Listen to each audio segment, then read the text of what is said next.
Hi student, कैसे हैं आप लोग। हम आशा करते हैं आप लोग मस्त होंगे। देखिए, आज हम लोग क्लास 10th का प्रकाश का प्रवर्तन स्टार्ट करने जा रहे हैं। पिछला क्लास में हम लोग ये सब जान चुके थे कि पिछला क्लास में जान चुके थे कि अवतल दर्पण किसे कहते हैं, उत्तल दर्पण किसे कहते हैं, और ये सबसे संबंधित कुछ हम लोग कुछ महत्वपूर्ण गोलीय दर्पण में महत्वपूर्ण बिंदुओं की भी जानकारी लिए थे। और आज देखिए उसी को एक बार पुनः रिवीजन करते हैं। फिर रिवीजन करने के बाद फिर कुछ और आगे भी हम लोग आगे की ओर बढ़ेंगे। देखिए, सबसे पहले हम अवतल दर्पण का एक ठो फिगर बनाते हैं। देखिए, ये मेरा हो गया अवतल दर्पण हो गया। अवतल दर्पण का एक फिगर बना रहे हैं। देखिए, रिवीजन कर रहे हैं हम लोग रिवीजन के माध्यम से। और देखिए, अवतल दर्पण में ध्रुव कहाँ पर होता है, तो दर्पण के मध्य बिंदु में सबसे बीच में ध्रुव होता है। ध्रुव को पी से सूचित किया जाता है, इसको हम लोग ध्रुव बोलते हैं, ध्रुव इसको बोलते हैं। और ध्रुव को पी से सूचित किया जाता है। और यहाँ पर ही कोई केंद्र है, तो वक्रता केंद्र है, इसको सी से सूचित किया जाता है। वक्रता केंद्र यहाँ पर है, वक्रता केंद्र है। और यहाँ पर कोई एफ है, मैंने फोकस दूरी यहाँ पर है, फोकस है, इसको एफ को फोकस बोलते हैं। देखिए, अवतल दर्पण है, इसको हम लोग ध्रुव कहते हैं, फोकस कहते हैं, और इसको वक्रता केंद्र कहते हैं।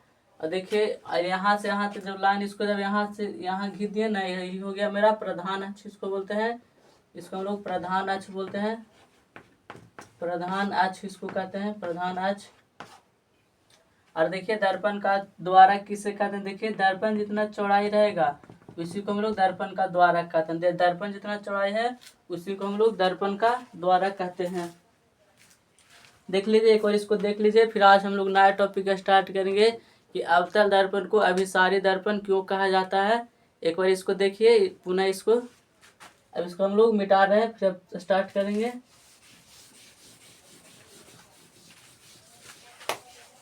आज का देखिए, आज का मेरा टॉपिक है अवतल दर्पण। अवतल दर्पण को अभिसारी दर्पण, अवतल दर्पण को अभिसारी दर्पण क्यों कहा जाता है। अवतल दर्पण को अभिसारी दर्पण क्यों कहा जाता है। देखिए, अवतल दर्पण को अभिसारी दर्पण क्यों कहा जाता है। देखिए, यह अवतल दर्पण का नाम है अभिसारी दर्पण। देखिए, अवतल दर्पण में प्रधान अक्ष के समांतर, प्रधान अक्ष अभी बताए थे फिगर पार के, अवतल दर्पण में प्रधान अक्ष के समांतर आती प्रकाश की किरणें परावर्तन के बाद एक ही बिंदु पर जमा हो जाती है। इसीलिए अवतल दर्पण को अभिसारी दर्पण कहते हैं। इसे देखिए, हम डिफिनेशन लिखना आप लोग देखिएगा। अवतल दर्पण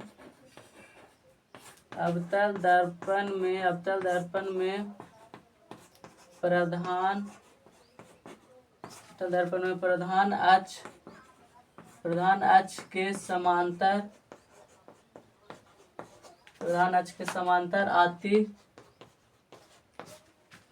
आती प्रकाश की किरणें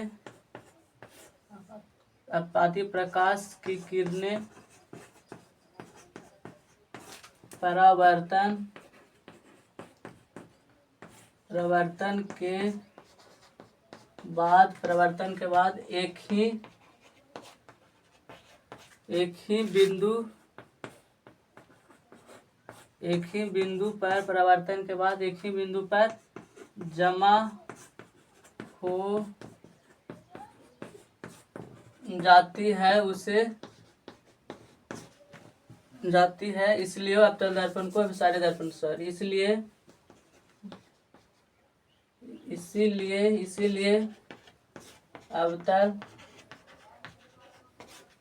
इसीलिए अवतल दर्पण को अभिसारी दर्पण कहते हैं।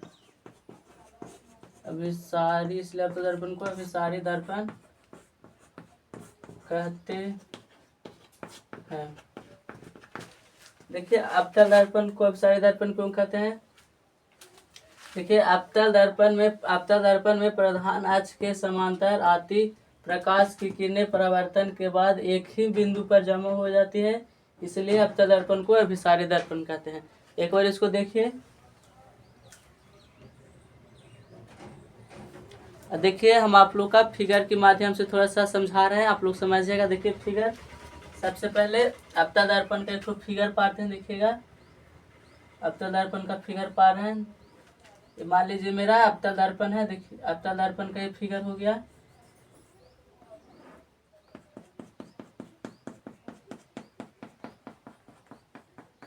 अपतल दर्पण का फिगर हो गया। ये मेरा प्रधान अक्ष हो गया, ये मेरा प्रधान अक्ष हो गया। देखिए इसको बोलते हैं प्रधान अक्ष, प्रधान अक्ष इसको बोलते हैं। ये मेरा जो रेखा खींचे उसको प्रधान अक्ष बोलते हैं। और यहाँ पर कोई सी है, मैंने वक्रता केंद्र यहाँ पर है, वक्रता केंद्र, वक्रता केंद्र इसको बोलते हैं, वक्रता केंद्र इसको बोलते हैं। मान लीजिए यहाँ पर कोई एफ फोकस है, यहाँ पर फोकस है, मैंने एफ है, एफ को मैंने फोकस बोलते हैं। तो देखिए डिफिनेशन में क्या चीज कह रहा है, अवतल दर्पण में प्रधान अक्ष के समांतर आती प्रकाश की किरणें। ये अवतल दर्पण हो गया, इसमें प्रधान अक्ष के समांतर देखिए आ रहा है प्रकाश की किरणें, प्रधान अक्ष के समांतर आया। हाँ, प्रधान अक्ष की समांतर आती प्रकाश की किरणें परावर्तन के बाद, यहाँ पर परावर्तन के बाद, परावर्तन के बाद एक ही बिंदु पर जमा हो जाता है। मैंने यहाँ पर इस परावर्तन होता है, फोकस पर आ जाता है। देखिए एक ही बिंदु पर जमा हो रहा है। जैसे यहाँ पर से भी हम लोग जाएंगे ऐसे, देखिए प्रधान अक्ष के समांतर जा रहे हैं ऐसे यहाँ पर ही, तो परावर्तन के बाद ये एक ही बिंदु पर आकर मिल रहा है। फिर मान लीजिए और कोई प्रकाश का किरण ऐसे आ रहा है, फिर परावर्तन के बाद एक ही बिंदु पर आकर मिल रहा है। फिर कोई प्रकाश की किरण ऐसे आया यहाँ पर, फिर परावर्तन के बाद एक ही बिंदु पर आकर मिल रहा है। देखिए ये फिगर है, इसको पी ध्रुव इसको बोलते हैं हम लोग, इसको ध्रुव बोलते हैं, पी से सूचित करते हैं इसको एक। देखिए प्रकाश की किरण ऐसे आ रहा है, प्रकाश की किरण आ रहा है, परावर्तन के बाद एक ही बिंदु पर देखिए मिल रहा है ना, देखिए एक ही बिंदु पर मिल रहा है। अपतल दर्पण में प्रधान अक्ष के समांतर आती प्रकाश की किरणें परावर्तन के बाद एक ही बिंदु पर मिलती है, तो इसी को हम लोग अपतल दर्पण को अभिसारी दर्पण कहते हैं। देखिए एक बार देख लीजिए, फिर इसको मिटाते हैं, फिर समझेंगे उत्तल दर्पण को अपसारी दर्पण क्यों कहते हैं। चलिए इसको हम लोग मिटा रहे हैं। देखिए इसको मिटाने से पहले देखिए अवतल दर्पण जानते हैं, अवतल दर्पण मान लीजिए कि हम लोग जब ज्योमेट्री बॉक्स जो रहता है ना, जिसमें लेंस निकलता है ना, वो अवतल दर्पण रहता है। जैसे एक बार एक क्वेश्चन हमेशा पूछा जाता है कि अवतल दर्पण मुख, अवतल दर्पण में कागज को किस जगह पर रखने से वह जलने लगता है। अवतल दर्पण में कागज को किस जगह पर रखने में जलने लगता है। देखिए अवतल दर्पण में अगर कागज को यहाँ पर फोकस पर रखिएगा ना, तो कागज जलने लगेगा। जब वो धूप इसको ऐसे, कागज मान लीजिए कागज है, और जब अवतल दर्पण इसको जब ऐसे करिएगा ना इस पर धूप, तो अवतल दर्पण में सब प्रकाश की किरणें एक ही साथ एब्जॉर्ब हो जाता है, यही चलते कागज जलता है। यही चलते यहाँ पर अगर कागज रखेगा, अवतल दर्पण में फोकस पर कागज रखेगा, तो कागज है जो जलने लगेगा। मैं आशा करता हूँ आप लोग समझ गए होंगे। एक बार इसको देखिए, फिर मिटा रहे हैं। चलिए इसको मिटा रहे हैं।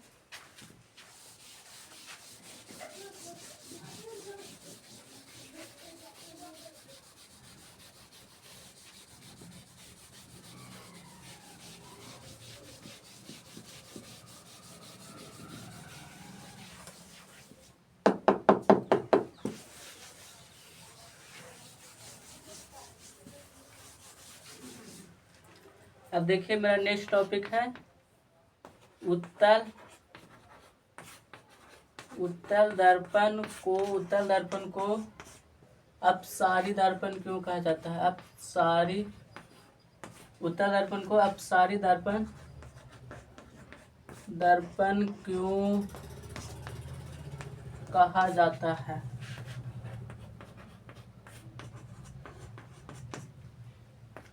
देखिए उत्तल दर्पण को अपसारी दर्पण क्यों कहा जाता है। देखिए उत्तल दर्पण है ना, कि जैसे ये अपतल दर्पण में तो प्रकाश की किरणें एक ही जगह पर आकर के मिलती थी, और उत्तल दर्पण में है कि प्रकाश की किरणें मैंने एक जगह से फैलती चली जाती है, मैंने मिलती नहीं है, उसमें एक जगह पर नहीं मिलती। उत्तल दर्पण में मैंने उसका अपोजिट हो जाता है। मैंने अपतल दर्पण में आकर के एक बिंदु पर मिलती थी, और उत्तल दर्पण में मैंने एक बिंदु पर से फैलती चले जाते हैं प्रकाश की किरणें। जैसे हम देखिए इसका डिफिनेशन लिखते हैं, आप लोग समझ जाएगा, फिर डायग्राम बना करके समझाएंगे। देखिए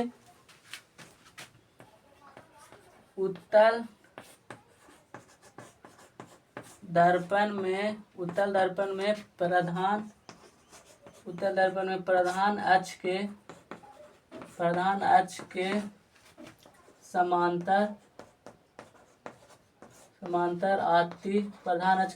आती प्रकाश की किरणें परावर्तन के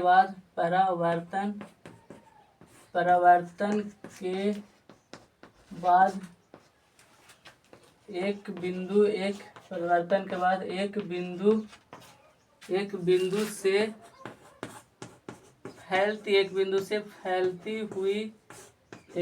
फैलती हुई प्रतीत होती है।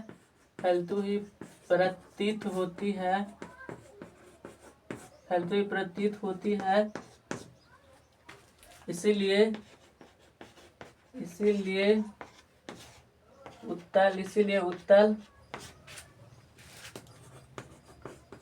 उत्तल दर्पण को अपसारी दर्पण कहते हैं। इसलिए उत्तल दर्पण को अपसारी दर्पण कहते हैं। देखिए उत्तल दर्पण का हम लोग फिगर बनाते हैं। उत्तल दर्पण का फिगर सीख जाएगा। देखिए वैसा दर्पण जिसका परावर्तक सतह उभरा हो, माने उभरा मतलब उठा हो। जैसे देखिए उत्तल दर्पण का परावर्तक सतह उभरा है, इसी को हम लोग उत्तल दर्पण बोलते हैं। जिसका माने परावर्तक सतह उभरा हो, देखिए इसका इन्हें कलर कर देते हैं, लेप चढ़ा देते हैं।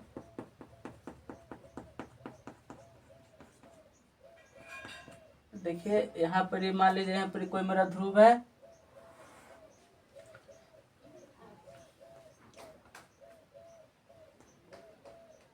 यहाँ पर कोई पी ध्रुव है, यहाँ पर मान लीजिए यहाँ पर मेरा कोई वक्रता केंद्र है, यहाँ पर सी है। सी वक्रता केंद्र को सी से सूचित करते हैं। मान लीजिए यहाँ पर कोई एफ है, फोकस है, यहाँ पर मान लीजिए फोकस है। अब देखिए उत्तल दर्पण में प्रकाश की किरणें यहाँ से आया, मान लीजिए कि प्रकाश की किरणें यहाँ से आया और परावर्तन के बाद ऐसे हो जाता है। परावर्तन के बाद इसमें ऐसे रिफ्लेक्ट होता है। ये नहीं कि ऐसे करेगा तो गलती हो जाएगा। और ऐसे भी आ रहा है, उत्तल दर्पण में प्रकाश की किरणें यहाँ से आया, परावर्तन के बाद ऐसे हो जाती है। इसको हम लोग मान लीजिए कि इसको हम लोग महसूस सिर्फ करते हैं ना। कि देखिए जब ये इन्हें जा रहा है तो इसका थी कहाँ बनेगा, इसका मैंने प्रतीत करते हैं कि इसका प्रतिबिंब इन्हें बनेगा। जैसे एक बिंदु स्रोत से देखिए फैल रहा है, देखिए ध्यान से यहाँ से फैल रहा है। जैसे फिर यहाँ पर आया, प्रकाश की किरण आया और फिर परावर्तन के बाद इन्हें मुड़ गया। तो फिर हम लोग इसको सिर्फ महसूस कर रहे हैं कि एक बिंदु स्रोत पर आ रहा है। फिर मान लीजिए कि प्रकाश की किरण यहाँ से यहाँ आया, फिर ऐसे यहाँ से हो गया और फिर यहाँ से देखिए फैलते चले जा रहा है। देखिए मैंने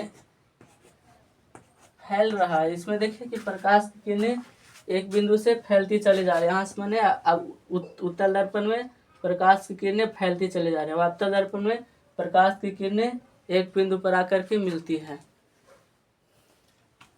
चलिए आप इसको एक बार देख लीजिए, फिर इसको मिटा के समझेंगे आगे की ओर। इसको हम मिटा रहे हैं।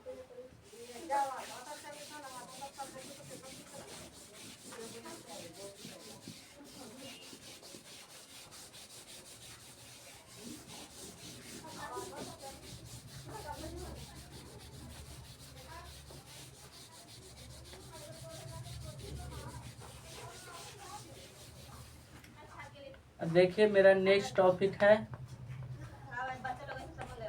गोलीय दर्पण। गोलीय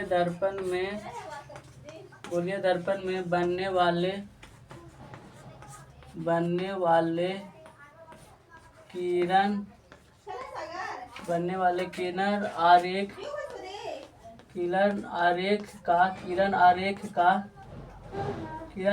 का नियम क्या है? किरण आरेख का नियम क्या है? देखिए गोलीय दर्पण में बनने वाले किरण आरेख का नियम क्या है। जैसे आप लोग समझेंगे, जैसे हम लोग मान लीजिए कि प्रधान अक्ष के समांतर कोई प्रकाश की किरण भेजें तो वो मैंने कहाँ पर जाएगा, तो उसका प्रतिबिंब कहाँ पर बनेगा, फोकस पर चलेगा, परावर्तन के बाद फोकस पर जाएगा। और जैसे हम लोग वो प्रकाश की किरण को प्रधान अक्ष के समांतर ना भेज करके, वो जैसे देखिए हम आप लोग को फिगर के माध्यम से समझाते हैं। मान लीजिए मेरा ये हो गया, देखिए आप लोग समझिएगा, ये मान लीजिए मेरा अवतल दर्पण हो गया, देखिएगा अवतल दर्पण हो गया। मान लीजिए यहाँ पर ध्रुव है, इसको प्रधान अक्ष बोलते हैं। यहाँ पर कोई सी है, वक्रता केंद्र है, यहाँ पर कोई फोकस है, एफ है। अब देखिए अगर गोलीय दर्पण में प्रकाश की किरण को प्रधान अक्ष के समांतर भेजते हैं तो वह परावर्तन के बाद कहाँ से होकर के गुजरेगी, फोकस से होकर के गुजरेगी। देखिए फोकस से होकर जा रही है, यहाँ पर परावर्तन हो गया, यहाँ पे देखिए परावर्तन हो गया तो फोकस से होकर के जा रही है। अब देखिए हम प्रकाश की किरण को समांतर नहीं भेज करके इसको हम डायरेक्ट फोकस से भेज रहे हैं। मान लीजिए कि कैसे भी तो आ सकता है प्रकाश की किरण, एनी टाइम तो वो समांतर नहीं आएगा प्रकाश की किरण। जैसे प्रकाश की किरण एनी टाइम समांतर नहीं आएगा, जैसे हम इसको फोकस से ना भेज करके इसको हम वक्रता केंद्र से भेज रहे हैं। जैसे देखिए वक्रता केंद्र से प्रकाश की किरण को भेज रहे हैं, वक्रता केंद्र इसको बोलते हैं। देखिए परावर्तन के बाद ही अपने ही माध्यम में चल जाएगी, प्रकाश की किरण परावर्तन जगह पर होगा तो अपने ही माध्यम में चल जाएगी। अब देखिए अब वो इस पर से ना भेज करके इसको हम यहाँ से भेज रहे हैं, प्रकाश की किरण को मान लीजिए कि हम यहाँ से भेज रहे हैं, फोकस से भेज रहे हैं। तो ये जैसे ही परावर्तन हुएगी ना, जब ये दर्पण में टकराएगी तो प्रधान अक्ष के समांतर हो जाएगी। देखिए कितना कैसे कैसे भेजे हैं, पहला में तो प्रधान अक्ष के समांतर भेजे हैं, दूसरा में वक्रता केंद्र से भेजे हैं, और तीसरा में फोकस से भेजे हैं। अब देखिए एक और अथी है कि हम फोकस से भी ना भेज करके हम तो ध्रुव से भी आ सकता है प्रकाश की किरणें। देखिए ध्रुव है यहाँ पर ही, है जो ध्रुव है यहाँ पर ही, देखिए इसको हम ध्रुव से भी भेजते हैं। तो ये परावर्तन के बाद प्रधान अक्ष के ऐसे हो जाते हैं, परावर्तन के बाद ऐसे हो जाते हैं। तो आप लोग समझ गए होंगे। देखिए इसको आप डिफिनेशन से समझाते हैं, यहाँ तक आप समझ गए हैं। देखिए मिटा के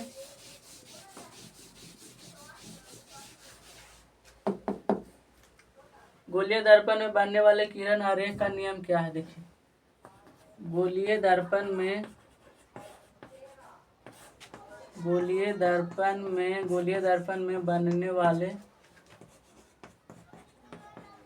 बनने वाले किरण आरेख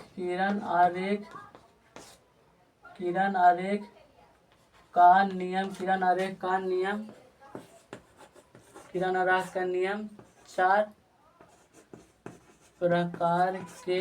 प्रकार के होते हैं। किरण आरेख का नियम 4 प्रकार के होते हैं।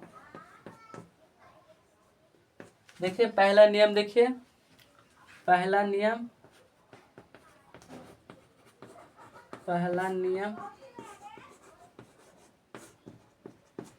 देखिए चौक मेरा छोटा है, थोड़ा सा बड़ा चौक ले रहे हैं। अब मेरा बड़ा चौक है। देखिए पहला नियम, देखिए जब प्रकाश की किरण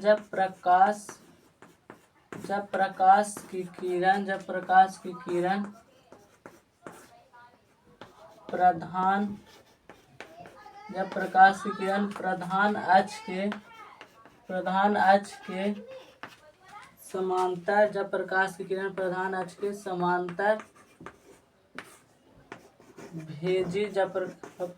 समांतर भेजी जाती है तो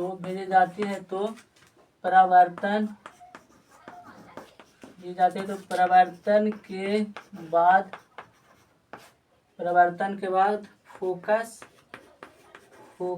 से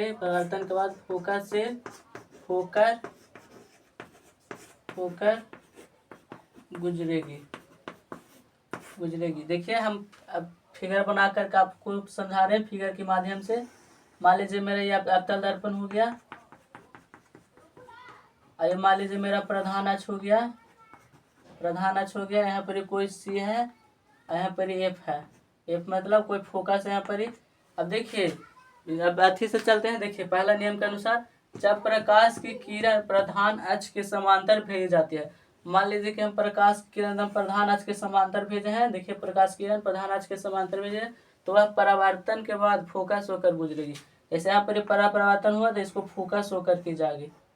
आप लोग समझ गए, जब प्रकाश की किरण प्रधान अक्ष के समांतर भेजी जाती है तो परावर्तन के बाद फोकस होकर के गुजरेगी। एक बार देख लीजिए इसको, फिर हम लोग सेकंड नियम की ओर चलते हैं। चलिए अब इसको मिटा रहे हैं।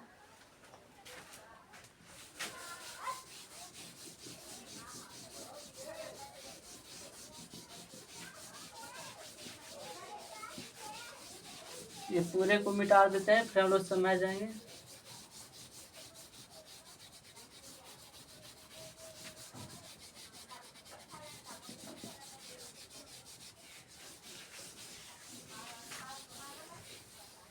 अब देखिए सेकंड नियम से समझते हैं। सेकंड दूसरा नियम, सेकंड दूसरा नियम से समझते हैं। दूसरा नियम देखिए, जब प्रकाश की किरण को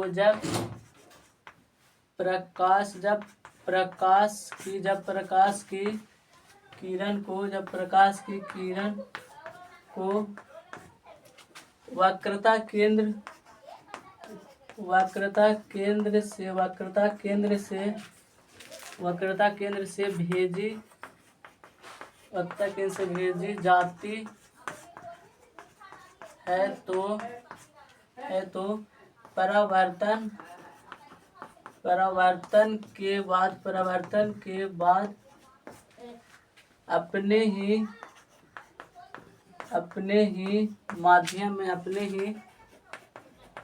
जाती है तो परावर्तन के बाद अपने ही माध्यम में लौट जाती है। जैसे देखिए हम डायग्राम बना रहे हैं। मान लीजिए मेरा अवतल दर्पण है, ये मेरा हो गया प्रधान अक्ष हो गया, यहाँ पर ये फोकस हो गया। अब देखिए यहाँ पर ध्रुव हो गया, पी हो गया, पी ध्रुव है। जब देखिए जब प्रकाश की किरण को वक्रता केंद्र से भेजी जाती है तो परावर्तन के बाद अपने ही माध्यम में लौट जाते हैं। जैसे सी मेरा वक्रता केंद्र है, पहले हम लोग भेजते थे प्रकाश की किरण को प्रधान अक्ष के समांतर, तो अब फोकस होकर के गुजरती थी। अब देखिए अब वक्रता केंद्र से भेज रहे हैं, ये वक्रता केंद्र है, अब यहाँ से प्रकाश की किरण को भेज रहे हैं। तो जब परावर्तन होगा ना तो ये अपने ही माध्यम में आ जाएगा। ये अपने ही माध्यम में माने वापस यहाँ जाएगा और अपने ही माध्यम में वापस आ जाएगा। हम आशा करते हैं जब समझ गए। जैसे देखिए जब प्रकाश की किरण को वक्रता केंद्र से भेजे हैं तो परावर्तन के बाद अपने ही माध्यम में लौट जाएगी, माने यहीं पर से अपने ही लौट जाएगी। आशा करता है आप लोग समझ गए सेकंड नियम भी। अब हम खाली फिगर मिटा करके फिर थर्ड नियम इसी में बताते हैं।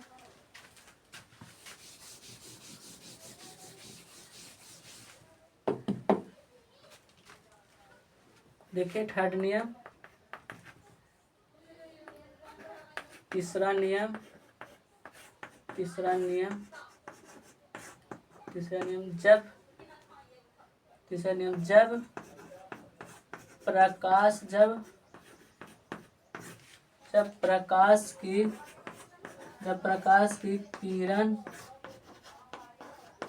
जब प्रकाश की किरण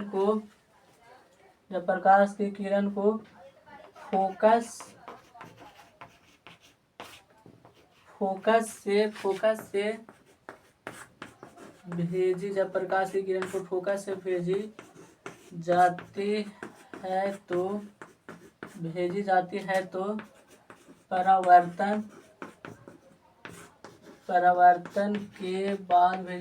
परावर्तन के बाद प्रधान अक्ष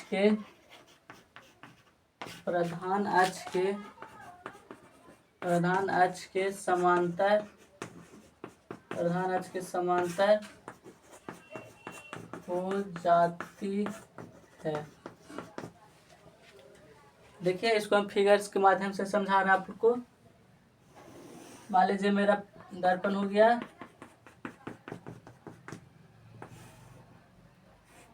ये कोई मेरा पी ध्रुव हो गया, ये वक्रता केंद्र हो गया। देखिए वक्रता केंद्र को सी से सूचित करते हैं, ये मेरा एफ हो गया, फोकस हो गया, ये फोकस को एफ से सूचित करते हैं। देखिए जब प्रकाश की किरण को फोकस से भेजी जाती है तो परावर्तन के बाद प्रधान अक्ष के समांतर हो जाती है। मान लीजिए फोकस में रहा है तो हम प्रकाश की किरण को ऐसे भेज रहे हैं, यहाँ से तो परावर्तन जब यहाँ पर होगा ना तो परावर्तन के बाद ऐसे हो जाते हैं, माने एकदम प्रधान अक्ष के समांतर हो जाता है।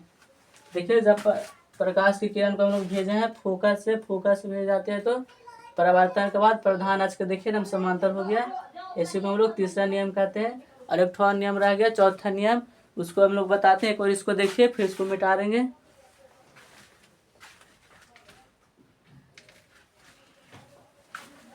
देखिए इसको हम लोग मिटा रहे हैं।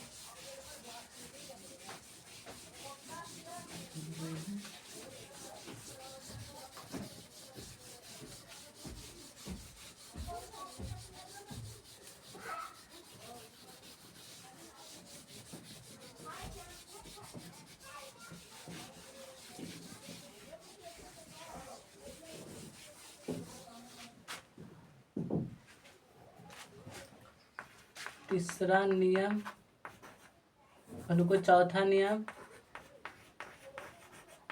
चौथा नियम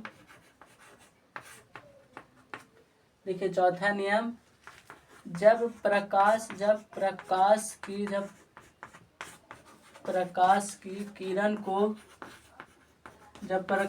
किरण को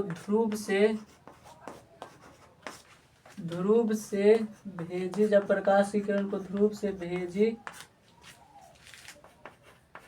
जाती है, जब प्रकाश की किरण को ध्रुव से भेजी जाती है तो परावर्तन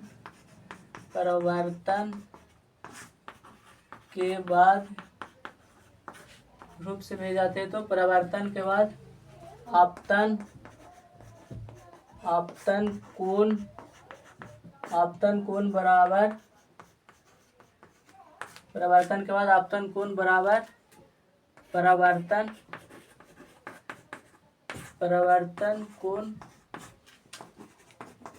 हो जाता है। और इसमें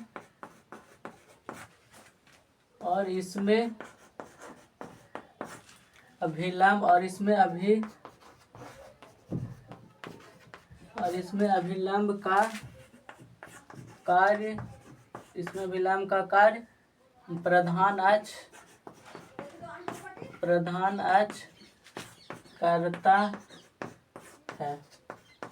अक्ष करता है।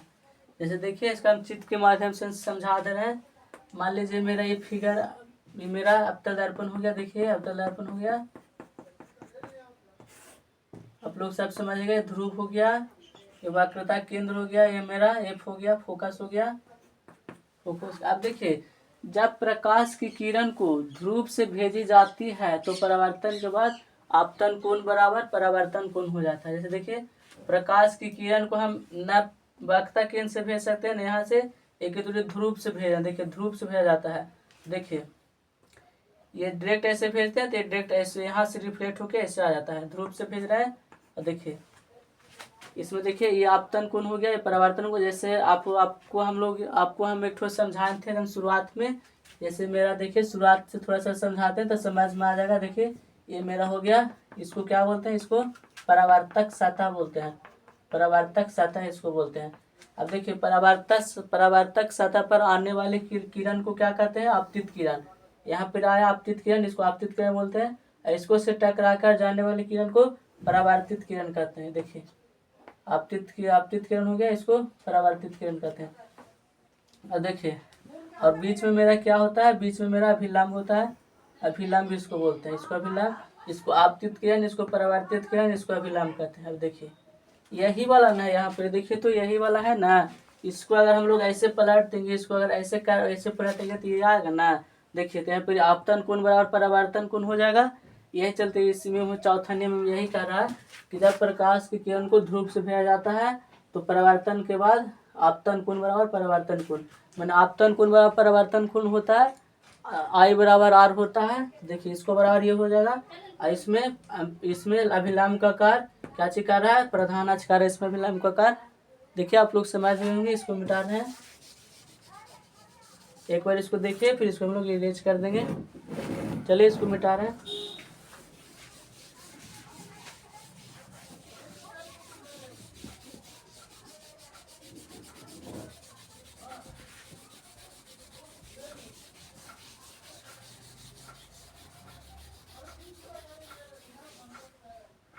अब देखिए मेरा नेक्स्ट टॉपिक है, जैसे अवतल दर्पण का उपयोग लिखिए। अवतल दर्पण का उपयोग हम लोग क्या चीज में करते हैं? अवतल दर्पण का उपयोग जैसे हजामती बनाने के लिए, हजामती मतलब जानते हैं, मैंने बाल दाढ़ी बनाने जाते हैं तब हजामती दर्पण में उपयोग करते हैं। और क्या चीज़ में करते हैं? हजामती दर्पण हो गया, टॉर्च हो गया, और रोगियों का नाक कान, जैसे डॉक्टर आता है ना, जैसे देखिए दिख रहा है अवतल दर्पण का उपयोग, अवतल दर्पण, अवतल दर्पण का उपयोग, अवतल दर्पण का उपयोग बताएं, अवतल दर्पण का उपयोग बताएं। देखिए अवतल दर्पण का उपयोग ये सब एग्जाम के भी लेवल से सब बहुत जरूरी है। ये सब एग्जाम में भी पूछ देता है 2 नंबर 3 चाहे ऑब्जेक्टिव में। जैसे देखिए अवतल दर्पण का उपयोग, देखिए अवतल दर्पण का निम्नलिखित उपयोग है। अवतल दर्पण का निम्नलिखित, अवतल दर्पण का निम्नलिखित उपयोग है, उपयोग है। पहला में देखिएगा हजामती दर्पण में, हजामती दर्पण में। और सेकंड में देखिएगा डॉक्टर द्वारा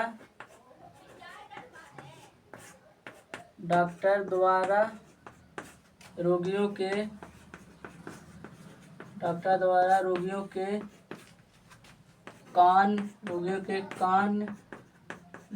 कान, नाक, गला देखने में। और थर्ड में क्या है? थर्ड में हम लोग टॉर्च में करते हैं, टॉर्च में। और फोर में क्या चीज़ है? थर्ड में हो गया टॉर्च में, और फोर में हो गया टेबल लैंप में,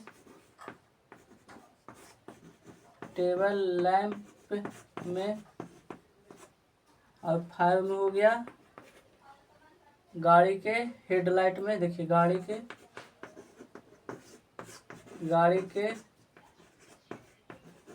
हेडलाइट में।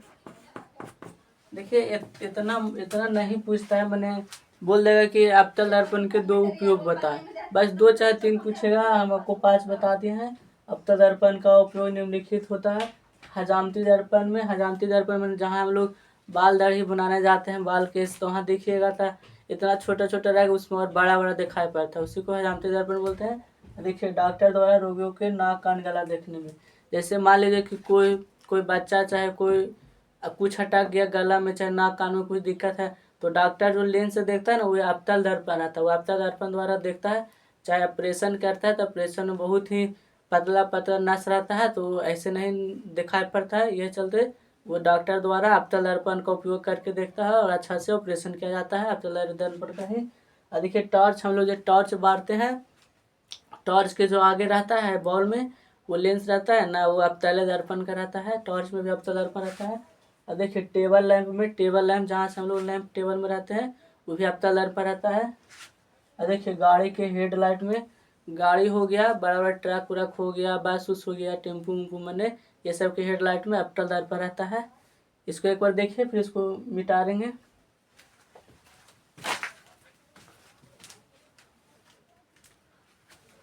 अब देखिए इसको हम लोग मिटा रहे हैं।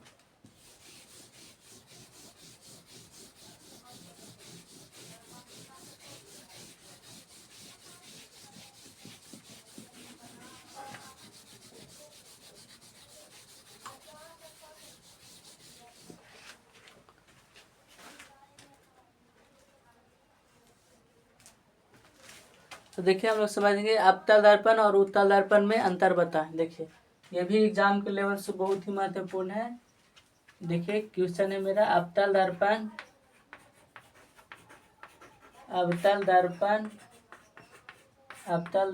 और उत्तल दर्पण में अंतर बताए। अवतल दर्पण उत्तल दर्पण में अंतर बताए। देखिए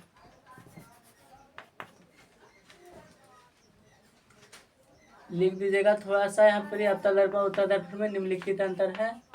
अवतल दर्पण और अवतल दर्पण और उत्तल दर्पण में उत्तल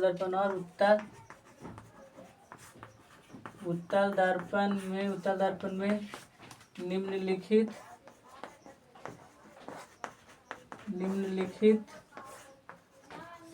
अंतर है। एक तरफ लिखिएगा अवतल दर्पण एक तरफ लिखिएगा अवतल दर्पण और एक तरफ लिखिएगा उत्तल दर्पण एक तरफ अवतल दर्पण एक तरफ उत्तल दर्पण। देखिए फर्स्ट में लिखिएगा अवतल दर्पण, वैसा दर्पण जिसका परावर्तक सतह धराशायी हो उसे अवतल दर्पण कहते हैं। जैसे देखिए वैसा दर्पण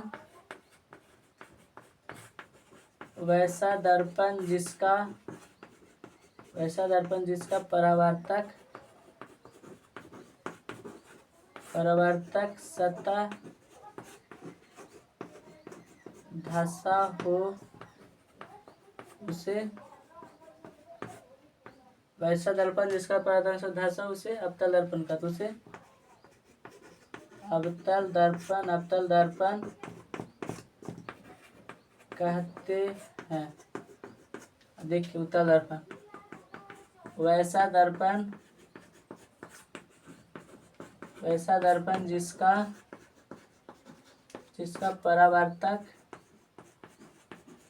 परावर्तक सतह उठा हो उसे उत्तल दर्पण कहते हैं। उत्तल दर्पण कहते हैं। अब देखिए सेकंड में देखिए अवतल दर्पण में बड़ा प्रतिबिंब बनता है। देखिए अवतल दर्पण में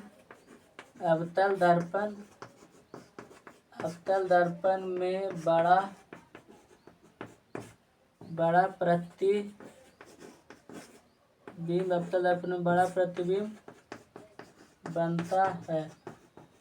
और इसमें देखिए सेकंड में उत्तल दर्पण में छोटा प्रतिबिंब बनता है। उत्तल दर्पण में छोटा प्रतिबिंब बनता है। उत्तल दर्पण में देखिए अवतल दर्पण में बड़ा प्रतिबिंब बनता है, उत्तल दर्पण में छोटा प्रतिबिंब बनता है। और देखिए थर्ड में देखिए अवतल दर्पण की फोकस दूरी बड़ा प्रतिबिंब बनता है। देखिए अवतल दर्पण की फोकस दूरी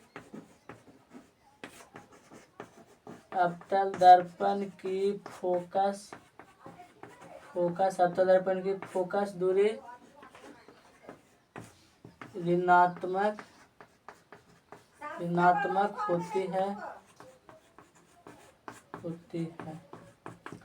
देखिए इसमें थर्ड में देखिए उत्तल दर्पण की फोकस दूरी धनात्मक होती है। उत्तल दर्पण की फोकस दूरी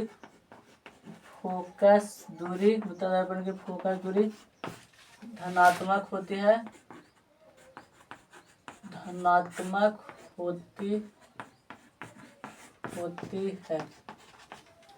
देखिए आप लोग ये एग्जाम का लेवल से बहुत ही इम्पोर्टेंट है, एग्जाम में हमेशा पूछते रहता है। ये VBI इसको कर लीजिएगा, वेरी इम्पोर्टेंट है ये क्वेश्चन, एग्जाम की लेवल से बहुत ही महत्वपूर्ण है।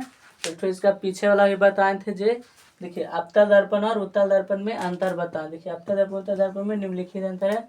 अवतल दर्पण वैसा दर्पण जिसका परावर्तक सतह धसा हो उसे अवतल दर्पण कहते हैं। उत्तल दर्पण वैसा दर्पण जिसका परावर्तक सतह उठा हो उसे उत्तल दर्पण कहते हैं। देखिए अवतल दर्पण में बड़ा प्रतिबिंब बनता है। जैसे टॉर्च देखे, टॉर्च बारिएगा तो एकदम बड़ा आगे एकदम बड़ा थिनियन बनेगा, प्रतिबिंब उसका बड़ा बनता है। देखिए उत्तल दर्पण में छोटा प्रतिबिंब बनता है। जैसे उत्तल दर्पण का उपयोग गाड़ी के साइड मिरर में, तो देखिए गाड़ी के साइड मिरर में देखिएगा ना, उसमें उत्तल दर्पण आता है।